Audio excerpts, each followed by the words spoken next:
মধ্যপ্রাচ্যে নতুন খেলা শুরু। ইরান এখন হাত মিলাচ্ছে চীন আর রাশিয়ার সাথে। কিন্তু কেন এই জোট? একদিকে যুক্তরাষ্ট্র এর কঠিন নিষেধাজ্ঞা, অন্যদিকে শক্তিশালী হতে চায় ইরান। রাশিয়ার কাছ থেকে উন্নত অস্ত্র, চীনের সাথে বড় তেল ব্যবসা, সব মিলে ইরান করছে নতুন শক্তির বলয়ে। বিশেষজ্ঞরা বলেছেন এই জোট বদলে দিতে পারে বিশ্বে রাজনীতির হিসাব। তাহলে কি সামনে বড় কোনো সংঘাত নাকি নতুন শক্তির উত্থান? আপনার মতামতকে কমেন্টে জানান। আর পরবর্তী আপডেট পেতে আমাদের চ্যানেলটি সাবস্ক্রাইব করে পাশেই থাকুন। মধ্যপ্রাচ্যে নতুন খেলা শুরু। ইরান এখন হাত মিলাচ্ছে চীন আর রাশিয়ার সাথে। কিন্তু কেন এই জোট? একদিকে যুক্তরাষ্ট্র এর কঠিন নিষেধাজ্ঞা, অন্যদিকে শক্তিশালী হতে চায় ইরান।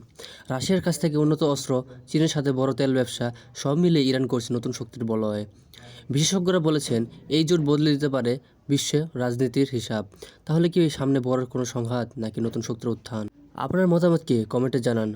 আর পরবর্তী আপডেট পেতে আমাদের চ্যানেলটি সাবস্ক্রাইব করে পাশেই থাকুন। মধ্যপ্রাচ্যে নতুন খেলা শুরু। ইরান এখন হাত মিলাচ্ছে চীন আর রাশিয়ার সাথে। কিন্তু কেন এই জোট? একদিকে যুক্তরাষ্ট্র এর কঠিন নিষেধাজ্ঞা, অন্যদিকে শক্তিশালী হতে চায় ইরান। রাশিয়ার কাছ থেকে উন্নত অস্ত্র, চীনের সাথে বড় তেল ব্যবসা, সব মিলে ইরান করছে নতুন শক্তির বলয়ে। বিশেষজ্ঞরা বলেছেন এই জোট বদলে দিতে পারে বিশ্বে রাজনীতির হিসাব।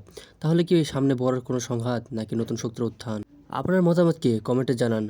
আর পরবর্তী আপডেট পেতে আমাদের চ্যানেলটি সাবস্ক্রাইব করে পাশেই থাকুন।